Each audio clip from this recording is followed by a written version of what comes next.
السلام عليكم ورحمة الله وبركاته. الحمد لله رب العالمين، والصلاة والسلام على سيد المرسلين وعلى آله وصحبه أجمعين، أما بعد. أعوذ بالله من الشيطان الرجيم. بسم الله الرحمن الرحيم.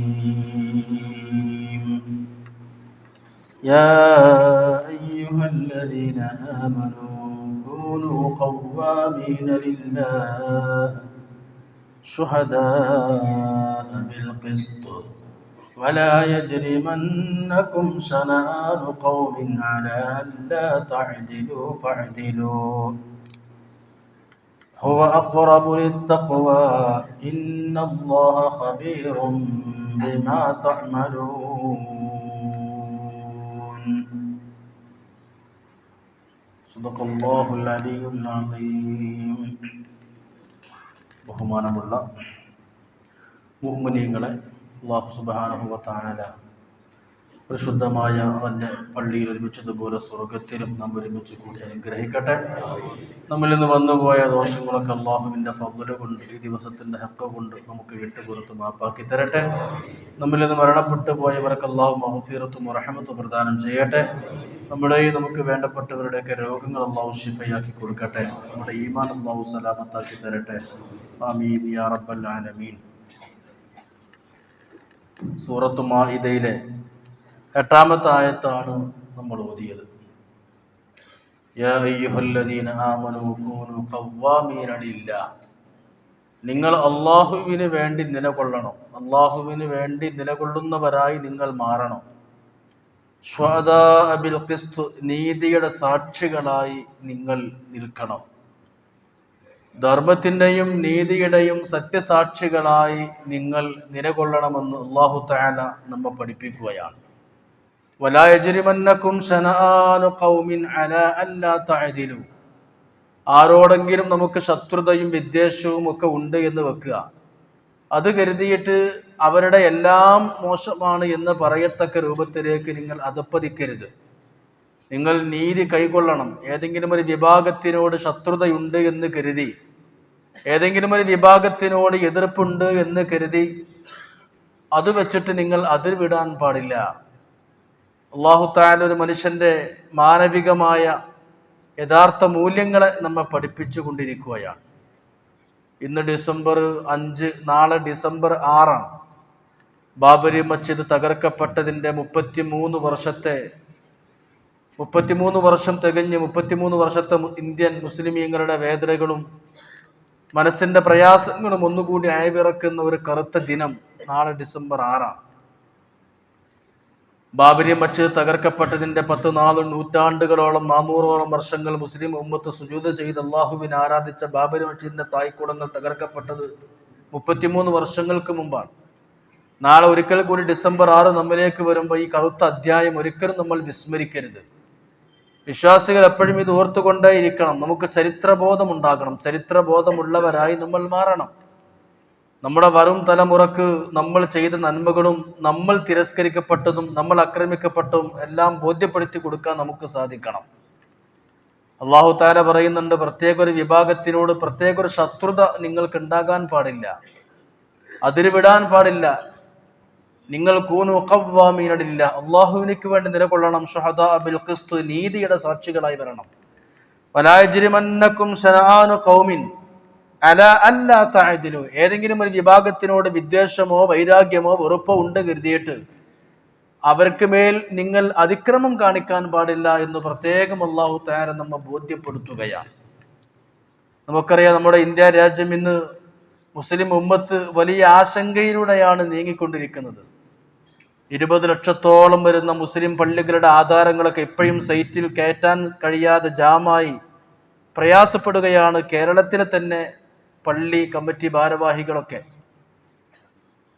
കാരണം എല്ലാ വഖഫ് സ്വത്തുകളും ഒമീദ് എന്ന് പറയുന്ന പോർട്ടലിൽ കയറ്റണമെന്നും അതിൻ്റെ അവസാന തീയതി നാളെയാണ്, ഇന്ന് രാത്രി അവസാനിക്കുമെന്നൊക്കെ പറയുമ്പോൾ എങ്ങനെയെങ്കിലും സാങ്കേതിക തടസ്സം കാരണം ഈ പോർട്ടൽ ഇത് കയറ്റാൻ സാധിച്ചില്ലെങ്കിൽ നമ്മുടെ വഖഫ് സ്വത്തുക്കളൊക്കെയും അന്യാധീനപ്പെടുന്ന ഒരു രൂപത്തിലേക്ക്, അല്ലെങ്കിൽ അതെല്ലാം നമുക്ക് നഷ്ടപ്പെട്ടേക്കാവുന്ന രൂപത്തിലേക്ക് നമ്മുടെ രാജ്യത്തെ പുതിയ നിയമങ്ങൾ എത്തിച്ചുകൊണ്ടിരിക്കുകയാണ്. SIR പോലെ വഖഫ് സ്വത്തുക്കളൊക്കെയും അന്യാധീനപ്പെട്ടുകൊണ്ട്, അല്ലെങ്കിൽ അതെല്ലാം കൈയടക്കാൻ പറ്റുന്ന രൂപത്തിലേക്ക് നിയമനിർമ്മാണങ്ങൾ നടത്തിക്കൊണ്ടിരിക്കുകയാണ്. നമ്മളെല്ലാവരും നമ്മുടെ പറമ്പിൻ്റെ ആധാരമൊക്കെ അതിൻ്റെ എല്ലാ കേടുപാടുകളും തീർത്ത് നമ്മൾ സുരക്ഷിതമാക്കി നമ്മുടെ പെട്ടിയിൽ വെക്കും. അതിൻ്റെ പോക്കുവരവ് തീർത്ത് കൃത്യമായി നികുതി അടച്ച്, അല്ലെങ്കിൽ എന്തെങ്കിലുമൊക്കെ ചൊറകളുണ്ടെങ്കിൽ ആ ചൊറകളൊക്കെ തീർത്ത് നമ്മുടെ ആധാരങ്ങളൊക്കെ സേഫാക്കി നമ്മൾ വെക്കും. എന്നാൽ അള്ളാഹുവിൻ്റെ പള്ളിയുടെ, മദ്രസിൻ്റെ, വഖഫിൻ്റെ സ്വത്തുക്കളും ഇതുപോലെ നമ്മൾ സേഫാക്കി വെക്കൽ നമ്മുടെ ബാധ്യതയാണ്.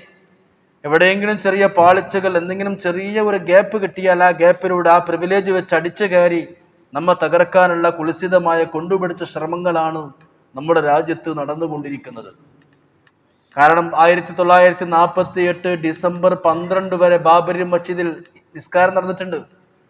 1948 ഡിസംബർ 12 അന്ന് ഞായറാഴ്ച ഇഷാ നിസ്കാരം കഴിഞ്ഞ് പള്ളിയിലെ വാതിലൊക്കെ അടച്ച്, പള്ളിയുടെ വാതിലൊക്കെ അടച്ച് കുറ്റിയിട്ട് വീട്ടിലേക്ക് കടന്നിറങ്ങാൻ പോയതാണ്. രാവിലെ സുബൈക്ക് വരുമ്പോൾ പള്ളിയുടെ ഉള്ളിൽ ശ്രീരാമന്റെ വിഗ്രഹം കാണുകയാണ്.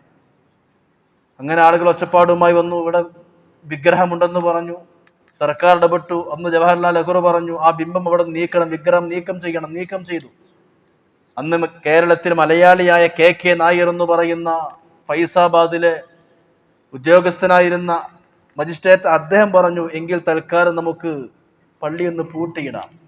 അങ്ങനെ തൽക്കാലം അല്പ ദിവസത്തേക്ക് അത് പൂട്ടിയിട്ടു. പിന്നീട് നമ്മൾ കണ്ടത് 1992 ഡിസംബർ 6 ആ പള്ളി പൂർണ്ണമായി തകർക്കപ്പെടുന്ന ഒരവസ്ഥയായിരുന്നു. അപ്പൊ ഞാൻ പറഞ്ഞു കൊണ്ടുവന്നത്, ആദ്യം തന്നെ ഫൈസാബാദ് ജില്ലയിൽ ബ്രിട്ടീഷ് ഗവർണർ വെറുതെ ഒരു നുണ ഒരു പുസ്തകം എഴുതി, ഇത് രാമന്റെ ജന്മഭൂമിയാണെന്ന് അനുമാനിക്കപ്പെടുന്നു എന്ന പച്ചക്കള്ളം എഴുതിവിടുകയുണ്ടായി.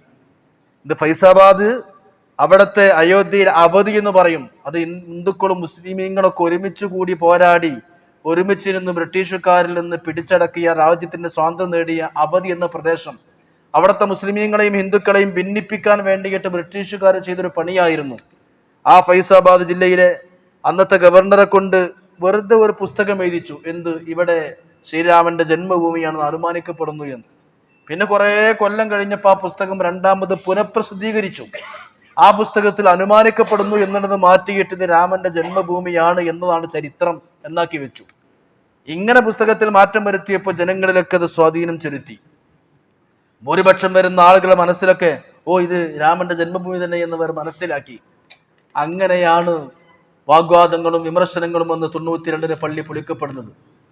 നമ്മുടെ സുപ്രീം കോടതിയുടെ ചീഫ് ജസ്റ്റിസായ രഞ്ജൻ ഗൊഗോയ് പോലും പറഞ്ഞു അവിടെ ഒരു തരിശു ഭൂമിയായിരുന്നു, അവിടെ വിഗ്രഹവുമില്ല. ആർക്കിയോളജിക്കൽ സർവേ ഓഫ് ഇന്ത്യ ഗവൺമെന്റിന്റെ കീഴിലുള്ള സാംസ്കാരിക വകുപ്പിന്റെ കീഴിലുള്ള ഒരു ആർക്കിയോളജിക്കൽ സർവേ ഓഫ് ഇന്ത്യയാണ് പറഞ്ഞത് അവിടെ വിഗ്രഹമില്ല, രാമന്റെ ജന്മഭൂമിയിൽ ഒരു തെളിവുമില്ല. സുപ്രീം കോടതിയായ മുൻ ചീഫ് ജസ്റ്റിസ് രഞ്ജൻ ഗൊഗോയ് പറഞ്ഞു അതൊരിക്കലും തന്നെ രാമ ജന്മഭൂമിയല്ല, അവിടെ വിഗ്രഹങ്ങളില്ലായിരുന്നു, തെളിവുകളൊന്നുമില്ല. പക്ഷെ ഭൂരിപക്ഷം വരുന്ന ജനങ്ങളെ വികാരം മാനിച്ചുകൊണ്ട് അവിടെ നമ്മൾ അവർക്ക് വിട്ടുകൊടുക്കുന്നു, അവിടെ പള്ളിയുടെ സ്ഥാനത്ത് അമ്പലം വരട്ടെ എന്ന് രഞ്ജൻ ഗൊഗോയ് വിധിച്ചു. ഇന്ന് അദ്ദേഹം രാജ്യസഭ MP ആണ്. അദ്ദേഹം ഒരു മുസ്ലിം ഒന്നുമല്ല. ഇന്ന് അദ്ദേഹം രാജ്യസഭ MP ആണ്. അപ്പൊ 4 ഡിസംബർ 6 ദിവസം നമ്മളൊക്കെ ഓർക്കുമ്പോൾ ഈ കറുത്ത അധ്യായങ്ങൾ നമ്മൾ വിസ്മരിക്കാൻ പാടില്ല. നമ്മുടെ ഒരു ഭൂമി ആരെങ്കിലും കയ്യേറിയാൽ നമ്മൾ എത്രമാത്രം അത് പറഞ്ഞുകൊണ്ടേയിരിക്കും, അതിൻ്റെ ഭൂമിയാണ്, എൻ്റെ വല്യാപ്പാന്റെ ഭൂമിയാണ് എന്ന് പറഞ്ഞേൽക്കുമല്ലോ. എന്നാൽ മുസ്ലിം സമുദായത്തിന് മാത്രം അവകാശപ്പെട്ട ഈ തരിശു ഭൂമിയായിരുന്ന ബാബർ ചക്രവർത്തിയുടെ സേനാ നായകനായിരുന്ന മീർഭാക്കി പണിത ഈ 1528 പണിത ബാബരി മസ്ജിദ് ഇന്നവിടെയില്ല. തികച്ചും ചരിത്രത്തിന്റെ ധ്വംസനം, പച്ച നുണ പറഞ്ഞുകൊണ്ട് ഇതാണ് നമ്മുടെ രാജ്യത്ത് ഇന്ന് നടന്നുകൊണ്ടിരിക്കുന്നത്. ഉത്തരേന്ത്യയിലും മറ്റുമൊക്കെ ഇങ്ങനെ തന്നെയാണ്. മുസ്ലിം പള്ളികളൊക്കെ തകർക്കപ്പെടുന്നു. ആസാമിലും രാജസ്ഥാനിലൊക്കെ മതിയായ രേഖകളില്ല എന്ന് വരുമ്പോഴേക്ക് ഇത് കയ്യേറി നിർമ്മിച്ചതാണ് എന്ന് വരുത്തി തീർക്കുക. പരിശുദ്ധമായ ഖുർആൻ ഹിഫ്ള് പൂർത്തിയാക്കി 30 ജുസും മനപ്പാടാക്കിയപ്പോൾ അവന്റെ കോളേജിൽ ഒരു സനതും കൊടുത്ത് സ്ഥാനവസ്ത്രവും വാങ്ങിയിട്ട് പാവപ്പെട്ട ജുനൈദ് എന്നൊരു ഹാഫിളായ പയ്യൻ ട്രെയിനിൽ വീട്ടിലേക്ക് പോയിക്കൊണ്ടിരിക്കുമ്പോൾ എത്ര സന്തോഷം ഉണ്ടാകും. ഹിഫ്ള് പൂർത്തിയാക്കി ഖുർആൻ 30 ജുസ് പഠനം പൂർത്തിയാക്കി ഹാഫിളായി കിട്ടിയ സ്ഥാനവസ്ത്രവും ബിരുദുമായിട്ട് ട്രെയിനിൽ പോകുമ്പോൾ ഓന്റെ കയ്യിലുള്ളത് ഈ സനതും ഈ കുപ്പായമാണ്. അത് ഇറച്ചിപ്പൊതിയാണ്, ബീഫിന്റെ പൊതിയ എന്ന് പറഞ്ഞ് മർദ്ദിച്ച് ട്രെയിനിൽ തള്ളിയിട്ട് കൊന്നു. ഹാഫിൽ ജുനൈദ്. അതാണ് നമ്മുടെ ഇന്ത്യ. അവന്റെ കയ്യിൽ ബീഫുമില്ല, ഒരു ചുക്കുമില്ലായിരുന്നു. സ്ഥാനവസ്ത്രങ്ങളും അവന് കിട്ടിയ സനദും ഹിഫ്ള് കഴിഞ്ഞവൻ സന്തോഷത്തോടെ വീട്ടിലേക്ക് മടങ്ങാൻ. അങ്ങനെ കൊല്ലപ്പെട്ട ഹാഫിൽ ജുനൈദ്. പക്ഷേ കൊല്ലാൻ കാരണം എന്താ? ബീഫ് കയ്യിലുണ്ട് എന്ന് പറഞ്ഞ്. ഇങ്ങനെ ഒരുപാട് സംഭവങ്ങൾ നമ്മുടെ ഉത്തരേന്ത്യയിൽ, നമ്മുടെ രാജ്യങ്ങൾ അധികവുമുണ്ട്. ഈ സമയത്ത് ഒരിക്കൽ കൂടി ബാബരി മസ്ജിദ് വരുമ്പോൾ നമ്മൾ നമ്മളെ പറ്റി മനസ്സിലാക്കണം. നമ്മൾ ഒന്നിനും കൊള്ളാത്ത ആളുകളായി നമ്മൾ മാറാൻ പാടില്ല. നമ്മൾ ഊർജ്ജസ്വലതയോടുകൂടെ പ്രവർത്തിക്കാൻ നമുക്ക് സാധിക്കണം. തെരഞ്ഞെടുപ്പുകളും മറ്റുമൊക്കെ വരുമ്പോൾ രാജ്യത്തിന്റെ സന്തോഷകരമായ, അഭിമാനകരമായ നമ്മുടെ അസ്തിത്വം ചോദ്യം ചെയ്യപ്പെടാൻ പറ്റാത്ത രീതിയിൽ നമുക്കിവിടെ അഭിമാനകരമായ നിലനിൽപ്പിന് ആധാരമായത് എന്തൊക്കെയാണോ അതിലേക്കൊക്കെ നമ്മൾ പ്രവർത്തിക്കണം. അരാഷ്ട്രീയമായ ഒരു നിഷ്ക്രിയത്വം നമ്മുടെ ചെറുപ്പക്കാരിൽ പിടികൂടാൻ പാടില്ല. ഊർജ്ജസ്വലതയോടുകൂടെ കുൻറജുലൻ, അബീബായ മുത്തുനബി തങ്ങളെ പ്രിയപ്പെട്ട ഉമ്മ മരണപ്പെടാൻ നേരത്ത് പോലും ചെറിയ കുട്ടിനോട് പറഞ്ഞ എന്താ? കുൻറജുലൻ എന്നാണ്. ഈ ഒരു ആൺകുട്ടിയായിട്ട് വരണം. നമ്മൾ ആണുങ്ങളായി നമുക്ക് പ്രതികരണ ശേഷി നഷ്ടപ്പെടാതെ വരാൻ കഴിയണം. നിയമത്തിന്റെ പോരാട്ടമാണെങ്കിൽ നിയമത്തിന്റെ പോരാട്ടം നമ്മൾ ആരംഭിക്കണം. ഇപ്പോൾ വഖഫിന്റെ സ്വത്തുക്കളൊക്കെ നമുക്ക് നഷ്ടപ്പെടുന്ന ഒരവസ്ഥ വരാൻ സാധ്യതയുണ്ടെങ്കിൽ നമ്മൾ ചെറുത്തുനിൽപ്പിലൂടെ, നമ്മൾ അതിന് വേണ്ട നടപടികളിലൂടെ മുന്നോട്ട് പോകാനുള്ള ബോധം നമുക്ക് വേണം. ഇതിനെപ്പോഴും വേണ്ടത് നേതൃത്വത്തെ അനുസരിക്കുന്ന ഒരു ബോധമാണ്. അതോടൊപ്പം അള്ളാഹുവിന്റെ സഹായം നമുക്കുണ്ടാവണം. അള്ളാഹുവിന്റെ സഹായം ഉണ്ടാകണമെങ്കിൽ ആദ്യമായി ബേസിക്കലി നമുക്ക് വേണ്ടത് മുസ്ലിം ഉമ്മത്തിന്റെ ഈമാനും തഖ്വയും ഒരുമയുമാണ്. ഈ ഈമാനും തഖ്വയും ഒരുമയുമാണ് നമുക്ക് വേണ്ടത്. സാംസ്കാരികപരമായ അപജയങ്ങൾ ഉണ്ടാകുമ്പോൾ നബി തങ്ങൾ പറഞ്ഞല്ലോ, ലാ തസാലു ലാ ഇലാഹ ഇല്ലല്ലാഹ് തൻഫഉ മൻ ഖാലഹാ. നിങ്ങൾക്ക് ഒന്നും പേടിക്കേണ്ട ആവശ്യമില്ല. നിങ്ങൾക്ക് ലാ ഇലാഹ ഇല്ലല്ലാഹ് മതി. ലാ ഇലാഹ ഇല്ലല്ലാഹ് നിങ്ങളുടെ ഹൃദയത്തിൽ ഉണ്ടാകുന്ന കാലത്തോളം ഒരാളും നിങ്ങളെ ആക്രമിക്കാൻ വരൂല. ഒരാൾക്കും നിങ്ങളെ ഒരു ചുക്കും ചെയ്യാൻ കഴിയൂല. ലാ തസാലു ലാ ഇലാഹ ഇല്ലല്ലാഹ് തൻഫഉ മൻ ഖാലഹാ. ലാ ഇലാഹ ഇല്ലല്ലാഹ് നിങ്ങളുടെ ഹൃദയത്തിലുള്ള കാലത്തോളം തദ്ഫു അൻഹും നിഖമ വതറുദ്ദു അദാബ്. എന്ത് നിങ്ങൾക്കെതിരെയുള്ള പ്രശ്നങ്ങളും പ്രതിസന്ധികൾ ഉണ്ടാകും, ലാ ഇലാഹ തടുത്തു കളയും. ലാ ഇലാഹ ഇല്ലല്ലാഹ് തടുത്തു കളയും. ഒരാൾക്കും നിങ്ങൾക്ക് മേൽ കുതിര കയറാൻ സാധിക്കൂല. പക്ഷേ മാലം യസ്തഖിഫു ബിഹാ, ലാ ഇലാഹ ഇല്ലല്ലാഹനെ പുച്ഛിക്കുകയാണെങ്കിൽ പിന്നെ പറഞ്ഞിട്ട് കാര്യമൊന്നും ഉണ്ടാവില്ല. ലാ ഇലാഹ ഇല്ലല്ലാഹ് പരിശുദ്ധമായ കലിമയെ നിങ്ങൾ നിന്ദിക്കുകയാണെങ്കിൽ പിന്നെ കാര്യം ഉണ്ടാവില്ല. നിന്ദിക്കാത്ത കാലത്തോളം അത് നിങ്ങളെ മനസ്സിലുണ്ടായാൽ മതി. ബാക്കിയൊക്കെ പടച്ചോ നോക്കിക്കോളും. നിങ്ങളുടെ ഹൃദയത്തിൽ ഈ പരിശുദ്ധമായ കലിമയുടെ സത്യസാക്ഷ്യം ഹൃദയത്തിൽ ഉണ്ടായാൽ മതി. ഒരു അദാബ് നിങ്ങൾക്ക് വരൂല. പക്ഷെ നിങ്ങൾ നിന്ദിക്കാൻ പാടില്ല. അപ്പോൾ സ്വഹാബത്ത് ചോദിച്ചു, അമൽ ഇസ്തിഗ്ഫാഫ്, എന്താണ് നിന്ദിക്കുക എന്ന് പറഞ്ഞാൽ? ലാ ഇലാഹ ഇല്ലല്ലാഹ് നിന്ദിക്കുക എന്ന് പറഞ്ഞാൽ എന്താ? അപ്പോൾ നബി തങ്ങൾ പറഞ്ഞ മറുപടി എന്താ പറഞ്ഞത്? എന്താണെന്നറിയോ? അതായത് അതായത് തെറ്റുകളും ദോഷങ്ങളും വേണ്ടാവൃത്തികളും വേണ്ടാത്തരങ്ങളൊക്കെ നാടുകളിലൊക്കെ അധികരിക്കുമ്പോൾ അത് തടയാനും തിരുത്താനും ആരും പോകാതിരിക്കുക. ഇതാണ് ലാ ഇലാഹ ഇല്ലല്ലാഹ് നിന്ദിക്കുക എന്ന് പറഞ്ഞാൽ. ഇനി നമ്മൾ ഓരോരുത്തരും ചിന്തിക്കേണ്ടത്, ഞാനും നിങ്ങളൊക്കെ ലാ ഇലാഹ ഇല്ലല്ലാഹ് നിന്ദിക്കുന്നവരാണ്. ഈ അർത്ഥത്തിൽ നമ്മളൊക്കെ നിന്ദിക്കുന്നവരാണ്. നമ്മുടെ നാട്ടിലും നമ്മുടെ കുടുംബത്തിലും നമ്മുടെ വീട്ടിലും അനിസ്ലാമിക പ്രവണതകളും തെറ്റുകളും നടമാടുമ്പോൾ നമ്മൾ അതിനെ അരുത് എന്ന് പറയുന്നില്ലല്ലോ, നമ്മൾ നിരോധിക്കുന്നില്ല. നമ്മളെല്ലാവരും നമ്മൾ കൂട്ടുപിടിക്കുകയാണ്. ആരെയും വെറുപ്പിക്കണ്ട, ആരെയും ഇടങ്ങേറാക്കണ്ട. നമ്മളെന്തിനാ പറഞ്ഞിട്ട് അവരെ മനസ്സിൽ വെറുപ്പുണ്ടാണ്, അത് സാരല്ല എന്ന് പറഞ്ഞിട്ട് തെറ്റുകളെ നിരോധിക്കുന്ന ഇടത്ത് നമ്മൾ ആരുമില്ല, ഞാനടക്കല്ല. അപ്പൊ അത് ലാ ഇലാഹ ഇല്ലല്ലാഹുവിനെ നിന്ദിക്കലാണ്. അതിനെ നിന്ദിക്കൽ തന്നെ. നമ്മൾ കാംചോർ എന്ന് പറയും, നമ്മൾ കള്ളന്മാരെന്ന് പറയും. നമ്മൾ അള്ളാഹു സൃഷ്ടിച്ചത് എന്തിനാണ്? അള്ളാഹ്ക്ക് ഇബാദത്ത് തീർക്കാൻ. ആ പണി നമ്മൾ ചെയ്യണില്ല. അവ ഏൽപ്പിക്കപ്പെട്ട ഡ്യൂട്ടി നിർവഹിക്കാത്ത ആളുകളാണ് നമ്മളെന്ന ബോധം നമുക്കുണ്ടായിരിക്കണം. അതുകൊണ്ട് നമ്മൾ ആദ്യം ഉത്തരവാദിത്വ ബോധമുള്ളവരായി മാറുക. സെപ്റ്റിക് ടാങ്കിന് കുപ്പായമിട്ടവരാണ് ഓരോരുത്തരും എന്നൊരു ബോധം നമുക്കുണ്ടാവുക. നമ്മുടെ അത്രേ ഉള്ളൂ. കഴിഞ്ഞ വെള്ളിയാഴ്ച ഞാൻ പറഞ്ഞ പോലെ ഈ സെപ്റ്റിക് ടാങ്കിന് കുപ്പായിട്ട ആൾക്കാരാണ് ഞാൻ നിങ്ങളൊക്കെ. അത്രയും വൃത്തികെട്ട മനുഷ്യരാണ്, ശരീരത്തിന് ഉടമയാണ് ഞാനെന്ന് മനസ്സിലാക്കുക. അങ്ങനെ മനസ്സിലാക്കി കഴിഞ്ഞ് പിന്നെ എന്തിനല്ലാഹു എന്നെ ഈ ഭൂമിയിലേക്ക് കൊണ്ടുവന്നു? ആ ഉത്തരവാദിത്വ ബോധമായിരിക്കും നമുക്ക് ഉണ്ടാവേണ്ടത്. തെറ്റുകൾ കാണുമ്പോൾ നിരോധിക്കണം. അതാണ് ലാ ഇലാഹ ഇല്ലല്ലാഹ് ബഹുമാനിക്കുക എന്ന് പറഞ്ഞാൽ. അത് നഷ്ടപ്പെട്ട് കഴിഞ്ഞാൽ ബാബരി മസ്ജിദ് ഒന്ന് മാത്രമല്ലല്ലോ, വേറെയും ഒരുപാട് പള്ളികൾ തകർക്കപ്പെട്ടിട്ടുണ്ട്. അവനാന്റെ വീട്ടിന്റെ മുറ്റത്തുള്ള അവനാന്റെ മൂക്കിന് ചോട്ടിലുള്ള പള്ളിയുമായി നമുക്ക് എന്താ ബന്ധമുള്ളത്?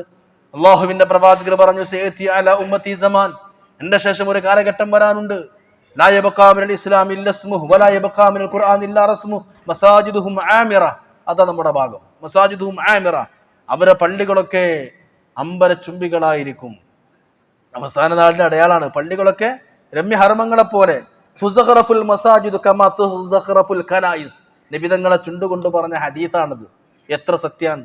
ക്രിസ്ത്യാനികൾ അവരെ ചർച്ച് ഭംഗിയാക്കുന്ന പോലെ, മോടി പിടിപ്പിക്കുന്ന പോലെ മുസ്ലിമീങ്ങൾ അവരെ പള്ളികളൊക്കെ മോടി പിടിപ്പിക്കുന്ന കാലഘട്ടം വരും. അത് ഹറാമായതുകൊണ്ടൊന്നല്ലേ പറഞ്ഞത്. അതിൽ മാത്രമേ ശ്രദ്ധ ഉണ്ടാവുള്ളൂ, അതിൽ മാത്രമേ ശ്രദ്ധിക്കുള്ളൂ. തുസഖറഫുൽ മസാജിദ്, പള്ളികളൊക്കെ മോടി പിടിപ്പിക്കപ്പെടും. കമാ തുസഖറഫുൽ ഖനായിസ്, ക്രിസ്ത്യാനികളും ജൂതന്മാരും അവരാരാധനാലയങ്ങളെ ഭംഗിയാക്കുന്ന പോലെ ഭംഗിയാക്കും. വഹിയ ഖറാബും മിനൽ ഹുദാ, അതിന് സന്മാർഗം ഉണ്ടാവില്ല. അതായത് സന്മാർഗം എന്ന് പറഞ്ഞാൽ നിസ്കാരം ഉണ്ടാവില്ല എന്നല്ല. നിസ്കാരം ഇപ്പം എല്ലാ പള്ളിയിലും ഉണ്ടല്ലോ, എല്ലാ പള്ളിയിലും നിസ്കാരം ഉണ്ടാവും. സന്മാർഗം എന്ന് പറഞ്ഞാൽ നിസ്കാരം എന്ന് മാത്രമല്ല, മഹാന്മാരൊക്കെ അർത്ഥം വെച്ചിട്ടുണ്ട്. ഇസ്ലാമിക ദർസുകൾ, ഇസ്ലാമിക അധ്യാപനങ്ങൾ ഇന്നില്ലാതെയായി മാറി. ഇപ്പൊ വഖഫിന്റെ സ്വത്തിനെ പറ്റിയാണ് എല്ലായിടത്തും ചർച്ച. ഇതിപ്പോ 2025 ഞാൻ പറയുന്നു, പുതിയ വഖഫ് നടക്കുന്നുണ്ടോ? ഒക്കെ 100-200 കൊല്ലം മുമ്പ് വഖഫ് ചെയ്ത ഭൂമി, അതിന്റെ ആധാരമായിട്ട് ഇപ്പോഴത്തെ കമ്മിറ്റിക്കാരിങ്ങനെ നടക്കുക എന്നല്ലാതെ ഇപ്പൊ എവിടെയാ വഖഫ് നടക്കുന്നത്? ആരും വഖഫും ചെയ്യണില്ല, കൊടുക്കണില്ല. പഴയ കാലത്ത് മറവ് ചെയ്യാൻ വേണ്ടിയിട്ട് ഏക്കറക്കണക്കിന് പറമ്പ് കൊടുക്കുകയാണ്, അല്ലെങ്കിൽ ഖുർആൻ ഓതാൻ വേണ്ടിയിട്ട് വഖഫ് ചെയ്യാണ്, പള്ളിക്ക് വേണ്ടി മദ്രസക്ക് വേണ്ടി വഖഫ് ചെയ്യാണ്. വഖഫ് എന്ന് പറഞ്ഞാൽ അള്ളാഹ്ക്ക് വേണ്ടി ഒഴിച്ചിട്ട് കൊടുക്കുക. പിന്നെ നമുക്ക് അതിൽ ക്രയ വിക്രയങ്ങളില്ല, പൂർണ്ണമായി റബ്ബിന് കൊടുക്കുന്നത് നടക്കണില്ലല്ലോ. അപ്പൊ ഞാൻ പറഞ്ഞു കൊണ്ടുവന്നത്, ബാബരി മസ്ജിദ് തകർക്കപ്പെട്ടതിന്റെ ഡിസംബർ 6 കറുത്ത ദിനം നമ്മൾ ഒന്നുകൂടി പരിപാടികളൊക്കെ സംഘടിപ്പിക്കുകയും, അല്ലെങ്കിൽ കറുത്ത പോസ്റ്ററുകളും മറ്റുമൊക്കെ എല്ലായിടത്തും ഒരിക്കലും നമുക്ക് മറക്കാതിരിക്കുക എന്ന് പറഞ്ഞ് പോസ്റ്ററുകളൊക്കെ നിറച്ച് നമ്മൾ ഒട്ടിക്കുമ്പോഴും ചിന്തിക്കേണ്ടത്, ബാബരി മസ്ജിദ് നമ്മളെ നാട്ടിലെ പള്ളിയേറ്റും കൂലിയിൽ വ്യത്യാസമൊന്നുമില്ല. ലോകത്താകെ 3 പള്ളിയാണ്, ആ 3 പള്ളിയാണ് കൂലിയിൽ വ്യത്യാസമുള്ളത്. ലോകത്ത് ഏത് പള്ളിയിൽ ഇത്തിക്കാഫ് ഇരിക്കാൻ കരുതിയാൽ ഏത് പള്ളിയിലും ഇരിക്കാം. പക്ഷെ മക്കത്തും മദീനത്തും ബൈത്തുൽ മുഖദ്ദസും അത് മാത്രം പ്രത്യേകത ഉണ്ട്. നമ്മളെ ഈ പേട്ട പള്ളിയിൽ ഒരു റക്അത്ത് നിസ്കരിക്കാൻ 10,000 കോടി ഇരട്ടി പ്രതിഫലമാണ് മസ്ജിദുൽ ഹറാമിൽ. 1,00,000 ഇരട്ടിയാണ് ഹറമിന്റെ ആ പ്രദേശങ്ങളിൽ, 10 ലക്ഷം ഇരട്ടിയാണ് മദീനത്തെ പള്ളിയിൽ, 1,00,000 ഇരട്ടിയാണ് ബൈത്തുൽ മുഖദ്ദസിലെ മസ്ജിദുൽ അഖ്സയിൽ. ഈ കാറ്റഗറി നമ്മൾ മനസ്സിലാക്കണം. ഈ പള്ളിയിൽ നിസ്കരിക്കണ ഒരു റക്അത്തില്ലേ, ഈ ഒരു റക്അത്ത് മക്കത്തെ മസ്ജിദുൽ ഹറാം പോയി നിസ്കരിച്ചാൽ 10,000 കോടി ഇരട്ടിയാണ്. ഈ പള്ളിന്റെ പുറത്തിറങ്ങിയിട്ട് ഹറമിന്റെ മുറ്റത്തോ ഹറമിലെ ഹോട്ടലിലോ ഒക്കെ ആണെങ്കിലോ 1,00,000 ഇരട്ടിയാണ്. മദീനത്ത് പോയാൽ 10 ലക്ഷം ഇരട്ടി, ബൈത്തുൽ മുഖദ്ദസ് പോയാൽ 1000 ഇരട്ടി. ഈ 3 പള്ളി അങ്ങ് ഒഴിച്ചാൽ ലോകത്ത് എല്ലാ പള്ളിയും ഒരേപോലെ. നമ്മളെ വീട്ടിലുള്ള, നമ്മളെ ഭരണ വീട്ടിലുള്ള പള്ളിയും ഈ പള്ളിയും ബാബരി മസ്ജിദ് ഒക്കെ ഒരേപോലെ സെയിം ആ പ്രതിഫലത്തിന്റെ കാര്യത്തിൽ. അപ്പൊ നമ്മൾ ബാബരി മസ്ജിദിൽ നമ്മൾ രോദനങ്ങളും വിലാപങ്ങളും ഒക്കെ നമുക്കുണ്ടെങ്കിൽ നമ്മുടെ പള്ളികളുമായി നമുക്ക് എത്ര ബന്ധമുണ്ട്? പള്ളിയിൽ ജുമാക്ക് മാത്രമുള്ള നിസ്കാരം നിൽക്കുന്നത്, സുബൈ നിസ്കരിക്കാൻ നമ്മൾ വരുന്നുണ്ടോ? നമുക്ക് എത്തിക്കാഫ് റമദാനിൽ മാത്രമാണ് എത്തിക്കാഫ് എന്നാ. റമദാനിൽ മാത്രം. ഇനിയിപ്പോൾ 2 മാസം കഴിഞ്ഞാൽ റമദാനായി. നമ്മളും പള്ളിയായിട്ട് എത്ര ബന്ധമുണ്ട്? പിന്നെ എന്താ ബാബരി മസ്ജിദിനെ പറ്റി പറഞ്ഞ് കരയാൻ നമുക്ക് എന്ത് ബാധ്യതയുള്ളത്? ഒരു പള്ളി കാക്കാൻ വേണ്ടിയല്ലേ പാവപ്പെട്ട ഫലസ്തീനികൾ കഷ്ടപ്പെടുന്നത്? ആലോചിക്കുന്നത്. അവർ ആ പള്ളി സംരക്ഷിക്കാൻ വേണ്ടിയില്ല. അവർ എല്ലാ രാജ്യങ്ങളും ക്ഷണിച്ചില്ല, ഈജിപ്റ്റ്, ജോർദാൻ, ഇങ്ങോട്ട് പോരിയായിരുന്നു, അവർക്ക് പോയാൽ മതി. പക്ഷേ ഈ പള്ളി ആര് കാക്കും? ബൈത്തുൽ മുഖദ്ദസ് ആര് കാക്കും? ഇതാണ് ഹബീബ് പഠിപ്പിച്ചത്. അങ്ങനെ ബൈത്തുൽ മുഖദ്ദസിന് വേണ്ടിയിട്ട് എല്ലാ പ്രശ്നങ്ങളും എല്ലാം സഹിക്കുന്ന ഒരു വിഭാഗം എൻ്റെ ഉമ്മത്തിൽ വരുമെന്ന് ഇന്നത്തെ ഫലസ്തീനികളെ കുറിച്ച് നബി തങ്ങൾ പറഞ്ഞിട്ടുണ്ട്. നമ്മൾ അവർക്ക് വേണ്ടി പരിപാടി വെക്കുമ്പോൾ നമ്മളൊന്ന് ജസ്റ്റ് ഒന്ന് ചിന്തിക്കാൻ, നമ്മുടെ നാട്ടിലെ പള്ളികളും അതിന്റെ സംരക്ഷണവുമായിട്ട് നമുക്ക് എത്ര ബന്ധമുണ്ട്? നിസ്കാരം മാത്രമല്ല, പഴയ പള്ളി ദർസുകളൊക്കെ ഇല്ലാതെയായി. പള്ളി ദർസുകളൊക്കെ എല്ലാ പള്ളിയിലും സജീവമായിരുന്നു. കാലഘട്ടത്തിനനുസരിച്ച കാലോചിതമായ ദർസുകൾ നമ്മുടെ നാട്ടിലെ പള്ളികളിലൊന്നുമില്ല. എല്ലാ പള്ളികളും അതൊക്കെയാണ് വഹിയ ഖറാബും മിനൽ ഹുദാ എന്ന് പറഞ്ഞാൽ. ഹുസൂനുൽ മുസ്ലിമി തലാത്ത, മുസ്ലിമിന് 3 കോട്ടകളാണെന്ന. ഒന്ന് അൽ മസ്ജിദു, ഒന്നാമത് പള്ളിയാണ്. അവനാന്റെ നാട്ടിലെ പള്ളിയുടെ അണ്ടാതിപ്പ്, പഴയ ഭാഷ പറഞ്ഞാൽ ആ പള്ളി എപ്പോഴും അത് ഇമാറത്ത് ചെയ്യപ്പെടണം, അണ്ടാദിക്കപ്പെടണം എന്ന് പറയും പഴമക്കാര്. എപ്പോഴും സജീവമാകണം. ദർസുകളെ കൊണ്ട്, ഇബാദത്തുകളെ കൊണ്ട്, നിസ്കാരങ്ങളെ കൊണ്ട്. സുബഹിസ്കാരം കഴിഞ്ഞാൽ പിന്നെ 100 വരെ കാര്യം അങ്ങനല്ല, ദർസുകളെ കൊണ്ട് സജീവമായിരുന്നു പഴയകാല പള്ളികളൊക്കെയും. ഇങ്ങനെ ഓരോരുത്തർ പരിശോധിച്ച് നോക്കുക. എത്ര പള്ളികൾ ദർസുകളുണ്ട്? ചാരിയത്തുണ്ട് 10, 100, 150 കുട്ടികൾ ദർസുണ്ട്. തൊട്ടപ്പ 1 കിലോമീറ്ററിനുള്ളിൽ തന്നെ 4-5 പള്ളിയിലൊക്കെ ദർസുണ്ട്. ഇവിടെ മാഹിരിയ കോളേജ് ഉണ്ട്, ചെമ്പരി പള്ളിയിൽ വലിയ ദർസുണ്ട്, വടക്കേ പള്ളിയിലുണ്ട്, തെക്കേ പള്ളിയിലുണ്ട്. നമ്മളെ പള്ളിയിലില്ല. ഞാൻ ഉദാഹരണം പറയാണ്. അതൊക്കെ ഓരോ സാഹചര്യങ്ങൾ വരണം. റോട്ടിലും ടൗണിലൊക്കെ ആകുമ്പോൾ പ്രയാസം ഉണ്ടാവും. പക്ഷെ ഇങ്ങനത്തെ ഉൾപ്രദേശങ്ങൾ പോലും ദർസുകൾ ഇല്ലാതെയായി. പഴയ കാലത്ത് ഭക്ഷണം കൊടുക്കാൻ തയ്യാറായിരുന്നു. ഒരു പള്ളിയിലെ മുത്താലിമ ദീൻ പഠിക്കുകയാണെങ്കിൽ ഉമ്മാർ ഭക്ഷണം കൊടുക്കും. ഇന്ന് പുതിയ തലമുറ ആ ഭക്ഷണം കൊടുത്ത് ഉമ്മാരൊക്കെ പോയി. ഭക്ഷണം കൊടുത്ത് ഉമ്മാരൊക്കെ മരിച്ചുപോയി. ഇവർക്ക് താല്പര്യമാണ്. ഇപ്പൊ ചെറുപ്പക്കാരി പെണ്ണുങ്ങളാണ്, അവർക്ക് റീൽസ് നോക്കേണ്ടി വരും, ഇൻസ്റ്റാഗ്രാം ഉണ്ടാവും, ഫേസ്ബുക്ക് ഉണ്ടാവും. അപ്പൊ അവർക്ക് നേരത്തിന് ഭക്ഷണം ഒക്കെ പ്രയാസമാണ്. പള്ളി ദർസ് വേണ്ട, പിന്നെ ക്യാൻറ്റീൻ സൗകര്യം ഏർപ്പെടുത്താൻ അതിനൊക്കെ പൈസ പിരിക്കണം, എന്നാ വേണ്ട. പള്ളികളൊക്കെ ദർസ് ഇല്ലാതെയായി. നിൽക്കാറുണ്ടാവും ചെയ്യും. നിബിധങ്ങൾ എന്നാ പറഞ്ഞത്? എൻ്റെ അവസാന കാലത്തൊരു പള്ളികളൊക്കെ വഹ്യ ആമിറത്ത് വലിയ വലിയ പള്ളികളയക്കാരം വഹ്യ ഖറാബു മിനൽ ഹുദ ഹുദ അവിടെ ഉണ്ടാവില്ല, നിസ്കാരം ഉണ്ടാവില്ല എന്നല്ല, ദീനിന്റെ ചിഹ്നങ്ങൾ അവിടെ ഉണ്ടാവില്ല. കേരളത്തിന്റെ പുറത്തുള്ള പള്ളികളൊക്കെ ഒരു നിലയിൽ നിർമ്മിക്കപ്പെട്ട പള്ളികളാണ്. ബാബരി മസ്ജിദ് ഒരു നിലയാണ്, ഡൽഹിയിലെ ജുമാ മസ്ജിദ് ഒരു നിലയാണ്, അങ്ങ് ഹൈദരാബാദിലെ മക്ക മസ്ജിദ് ഒരു നിലയാണ്, ഒക്കെ ഒരു നിലകളാണ്. പക്ഷെ കേരളത്തിൽ പണ്ട് മുതലേ കേരളത്തിലെ പള്ളികളൊക്കെ 2 നിലയാണ്. എന്താ? രണ്ടാം നില ദർസിനാണ്. നമ്മൾ ഈ പള്ളിയിൽ ദർസുണ്ടായിരുന്നല്ലോ, പക്ഷെ ദർസുകളൊക്കെ എടുത്തുപോയി. അപ്പൊ ഞാൻ പറഞ്ഞു കൊണ്ടുവന്നത് കാലഘട്ടത്തിനനുസരിച്ച് ഓരോ മാറ്റങ്ങൾ വരുമ്പോൾ ഒക്കെ ഉണ്ടാവും, ശരിയാണ്. പക്ഷെ എന്നാലും നമ്മൾ എന്ത് ചെയ്യുക, നമ്മൾ ചിന്തിക്കുക, മാറ്റങ്ങളൊക്കെ വരണം. ബാബരി മസ്ജിദ് തകർക്കപ്പെട്ട ഡിസംബർ 6 വരുമ്പോ പള്ളികളോട് വിശ്വാസികൾക്ക് ഉണ്ടാവേണ്ട കടമ അൽ മുഅ്മിനു ഫിൽ മസ്ജിദി. മുഅ്മിന മനുഷ്യൻ എങ്ങനെ പള്ളി നിൽക്കാറിയോ? കസ്സമക ഫിൽ മാ, വെള്ളത്തിന് മീൻ പോലെ എന്നാ. വെള്ളത്തിന് മീൻ പോലെ. കടലിൽ നിന്ന് മീൻ അങ്ങോട്ട് പിടിച്ചാൽ അതിങ്ങനെ പടക്കും, പുഴയിൽ നിന്ന് മീൻ അങ്ങോട്ട് പിടിച്ചാൽ മീൻ പടക്കും, അല്ലേ? അല്ലെങ്കിൽ കുളത്തുനിന്നോ ഒരു പൂളിൽ നിന്ന് മീൻ പിടിച്ചാൽ മീൻ ഇങ്ങനെ പടക്കും. ആ വെള്ളത്തിന്റെ പുറത്ത് ഒരു സെക്കൻഡ് നിൽക്കാൻ കഴിയും, അങ്ങനെ പടപടക്കും. വെള്ളം കിട്ടിയാൽ സന്തോഷമായി. ഇതാണ് മുഅ്മിൻ. പള്ളിയിൽ നിന്ന് പുറത്തു പോയ ഹൃദയം പടക്കണം എന്നാ. അൽ മുഅ്മിനു ഫിൽ മസ്ജിദി. ഒരു വിശ്വാസിക്ക് പള്ളിയോടുണ്ടായിരിക്കേണ്ട ആത്മബന്ധം കസ്സമക ഫിൽ മാ, വെള്ളത്തിലുള്ള മത്സ്യം പോലെയാണ്. ആ വെള്ളത്തിൽ നിന്ന് പുറത്തേക്കെടുക്കപ്പെട്ടാൽ ആ മത്സ്യം പിടക്കുന്ന പോലെ വിശ്വാസിയുടെ ഹൃദയം പിടക്കണം. അർശിന് നീൽ കെട്ടുന്ന ഒരു വിഭാഗമാരാ പള്ളിയുമായി ആത്മബന്ധമുള്ളവരാണ്. വഖൽബുഹു മുഅല്ലഖും ബിൽ മസാജിദ്. പള്ളിയുമായി ബന്ധമുള്ളവരായി അവർക്ക് അർശിന് നീരുണ്ട് എന്നാ പറഞ്ഞത്. ആകെ അർശിന് നീര് 7 വിഭാഗത്തിനേ ഉള്ളൂ. ഒരു വിഭാഗം റജുലുൻ ഖൽബുഹു മുഅല്ലഖും ബിൽ മസാജിദ്, പള്ളിയുമായിട്ട് ആത്മബന്ധമുള്ള ആളുകളായിരിക്കും. അവർക്ക് അർശിന്റെ നീരുണ്ട്. ഇനി വൽ മുനാഫിഖു ഫിൽ മസ്ജിദ്, കപടൻ, ഉള്ളിൽ ഈമാനില്ലാത്ത മുനാഫിഖ് കള്ളും കുടിച്ചും അവല് സുബൈക്ക് ജമാഅത്തിന് പള്ളിയിൽ വരും ചെയ്യും. അതെന്തിനാ വെച്ചാൽ ആൾക്കാർക്ക് കാണാൻ വർത്താനം പറയാൻ നമ്മളെ വീട്ടിലേക്ക് പറയണത്. പള്ളിയിൽ വരാന്നില്ല അല്ല, കല്യാണ പ്രായം ആകുമ്പോൾ ചിലപ്പോൾ വാപ്പാര് പറയും പള്ളിയിലൊക്കെ കല്യാണം അന്വേഷിക്കല്ലേ, പെണ്ണൊക്കെ കിട്ടേണ്ടി വരും. അപ്പൊ ആൾക്കാരൊക്കെ ചോദിക്കും നിനക്ക് ദീനുണ്ടോ? അപ്പൊ ആൾക്കാരൊക്കെ പള്ളിയിലൊക്കെ കാണണ്ടേ, പള്ളിയിലൊക്കെ ആൾക്കാർക്ക് പരിചയം, അതിനാ പള്ളിക്കരുണ്ട്. പള്ളിന്റെ കൂലിന്നില്ല, അല്ലെങ്കിൽ വീട്ടില് വലിയ സുഖമൊന്നുമില്ല, പ്രയാസാണ്, വീട്ടില് റാത്തൊന്നും വീട്ടിലില്ല, അപ്പൊ ഒരു നേരം പോക്കാണ് പള്ളിക്ക്. എന്നാൽ അതിനെപ്പറ്റി അല്ല ഈ പറഞ്ഞത്. അപ്പൊ വൽ മുനാഫിഖു ഫിൽ മസ്ജിദ്, മുനാഫിഖ് എങ്ങനെ പള്ളിയായിട്ടുള്ള അവന്റെ അറ്റാച്ച്മെന്റ്? അത് കത്തൊയ്രി ഫിൽ ഖഫസി, കൂട്ടിലിടപ്പെട്ട പക്ഷിയെ പോലെയാണ്. കൂട്ടിലിടപ്പെട്ട പക്ഷി എങ്ങനെ ഒരു സെക്കൻഡ് സഹിക്കൂല. ആ കൂടിന്റെ വാതിൽ തുറന്നു കൊടുത്താൽ ആ കുരുവി, ആ പക്ഷി വിഹായസത്തിലേക്ക്, അനന്തമായ ആകാശലോകത്തേക്ക് സന്തോഷത്തോടെ സ്വാതന്ത്ര്യത്തോടെ പറന്നു പോകും. ആ ബന്ധനത്തിന്റെ അല്ലെങ്കിൽ പാരതന്ത്ര്യത്തിന്റെ ചങ്ങലകൾ പൊട്ടിച്ചെറിഞ്ഞുകൊണ്ട് ആ കുരുവി പറന്നു പോകും. തത്തയെ കൂട്ടിലിട്ട് ഒരു പക്ഷിയും കൂട്ടിലിട്ട് അതിലേക്ക് ഇഷ്ടമല്ല. മുനാഫിക്ക് ഇങ്ങനെയാണ്. കൂട് തുറന്നാൽ പുറത്തേക്ക് പറക്കാൻ ഉദ്ദേശിക്കുന്ന പക്ഷിയെ പോലെയാണ് മുനാഫിക്ക്. ഇക്കാരം കഴിഞ്ഞാൽ അപ്പം മണ്ടണം, സലാം വെട്ടാൻ നേരത്തെ വരുള്ളൂ, ഖുതുബ തീരാൻ നേരത്തെ വരുള്ളൂ, അവസാനം വരും, സലാം വീട്ടി അപ്പം ഇറങ്ങിപ്പോണം പള്ളിയിൽ നിന്ന്. ഇതാണ് മുനാഫിക്കിന്റെ സ്വഭാവം. ഏതുപോലെ? കൽത്തൈരി ഫിൽ ഖഫസി, കൂട് തുറന്ന പക്ഷിയെ പോലെ. ആ പക്ഷി വാതിൽ തുറന്നാൽ അപ്പം പറന്നു പോകും. ഇതേപോലെ കഴിഞ്ഞ ടപ്പ് എന്ന് പറഞ്ഞ പള്ളിയിൽ നിന്ന് പോകണം. ഇത് മുനാഫിക്കിന്റെ ലക്ഷണമാണ്. ഇനി ഓരോരുത്തരും നമ്മളൊക്കെ ചിന്തിക്കുക, നമ്മൾ ഈ പറയുക ഏതുപോലെയാണ്? വെള്ളത്തിലുള്ള മത്സ്യം പോലെയാണോ, കൂട്ടിലുള്ള കുരുവി പോലെയാണോ? അവിടെ നമുക്ക് ഈമാനുണ്ടോ, നിഫാഖുണ്ടോ? നമുക്ക് ചിന്തിക്കാൻ പറ്റും. അതൊക്കെ ഒന്ന് മനസ്സിലാക്കി ചിന്തിച്ചിട്ട് മതി ബാബരി മസ്ജിദിന് വേണ്ടി നുളോച്ചിലും കരയലും ആ സ്റ്റാറ്റസ് വെക്കലും ആ ഫോട്ടോ ഷെയർ ചെയ്യലൊക്കെ. അപ്പൊ നമ്മൾ ആത്മവിചിന്തനം നടത്തുക.